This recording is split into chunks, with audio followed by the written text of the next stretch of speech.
मुनि महाराज का प्रवेश हो रहा था, बहुत बड़ा उत्सव जैसा था, बहुत सारे बैंड बाजे चल करके आ रहे थे, लोगों की पीछे तक भीड़ थी। मंदिर के सामने ही एक कुंभकार की छोटी सी दुकान थी। वह मिट्टी के बर्तन इत्यादि बनाया करता था। उसी समय की बात है, दो मित्र उस कुंभकार के सामने एक बेंच डली हुई थी, वहां बैठे हुए थे। कुंभकार की थोड़ी सी मिट्टी बची थी। उसने सोचा इस मिट्टी का क्या करूं, थोड़ी सी बची है। उसने उसका कुछ बनाना शुरू किया। जो दो मित्र बैठे हुए थे उसमें से एक ने पूछा, भाई क्या बना रहे हो? बोले अरे चिलम बना रहा हूं। बोले अच्छा, इतनी छोटी सी प्यारी सी चिलम? बोले इस चिलम को तो मैं ही लूंगा। बराबर में उसका दूसरा फ्रेंड बैठा हुआ था। उसने कहा तुम चिलम पीते हो? मुझे आज तक पता ही नहीं था। बोले आज से तुम्हारी और मेरी दोस्ती खत्म। बोले तुम चिलम पीते हो, कल यही बुरी आदत कहीं औरों में चली गई। बोले मैं तुम्हें अपना मित्र नहीं बना सकता। इतनी देर में मुनिराज का प्रवेश हुआ। बैंड बाजों की आवाज़ उस कुंभकार के कानों तक भी पहुंची। कुंभकार ने देखा, बोले मुनि महाराज आ रहे हैं। देखा कि कुछ महिलाएं मंदिर के द्वार पर कलश लेकर के खड़ी हुई हैं। कुछ लोग मुनिराज का पाद प्रक्षालन कर रहे हैं। देखता रहा और कुछ ही सेकंड्स हुए, उस कुंभकार ने अपनी जो गीली माटी थी उस पर थपकी मार दी। और जैसे उसने थपकी मारी, पूरा मैश हो गया। जो थी मिट्टी उसी फॉर्म में आ गई। उसने फिर घुमाना शुरू किया। उस मित्र ने पूछा, क्यों भैया, क्या खराबी हो गई? बोले कुछ नहीं। बोले फिर? बोले अब मैं चिलम नहीं बना रहा। बोले क्या बना रहे हो?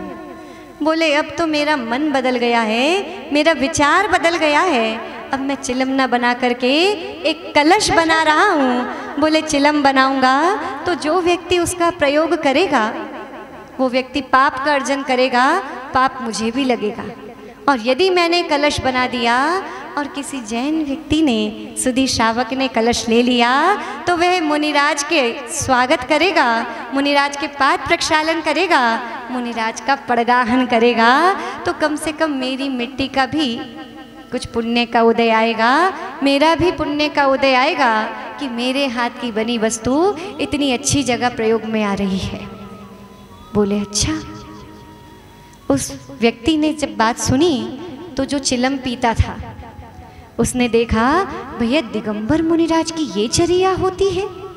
इनके शरीर पर कोई वस्त्र नहीं, कोई धागा तक नहीं है, दिन में एक बार आहार चर्या लेते हैं। बोले जब ये इतने बड़े संयमी हो सकते हैं, इनको देख करके कम से कम एक संयम का छोटा सा अंश तो मेरे अंदर आ सकता है। आज से मेरे चिलम का त्याग। उस व्यक्ति ने कहा, भैया मेरे तो आचार में परिवर्तन आ गया, मेरा तो आचरण बदल गया। 30 जो मित्र वहाँ पर उसका बैठा हुआ था, जब वह अपने मित्र की बात सुनता है, अपने मित्र से कहता है, भैया मुझे माफ़ कर दो। मैं समझता हूँ कि घृणा पाप से की जाती है, पापी से नहीं।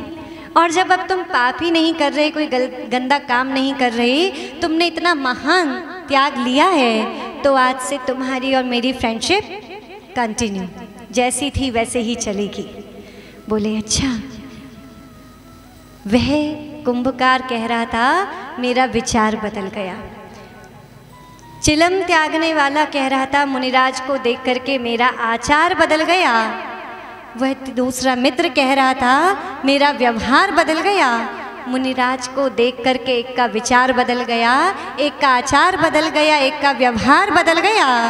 तभी मिट्टी वह सब मौन भाषा में इन सब की बातें सुन रही थी। फिर अपनी मूक भाषा में बोली, भैया तुम्हारा तो केवल विचार बदला है, तुम्हारा तो केवल आचार बदला है, तुम्हारा तो केवल व्यवहार बदला है, और मेरे जीवन का तो आधार ही बदल गया।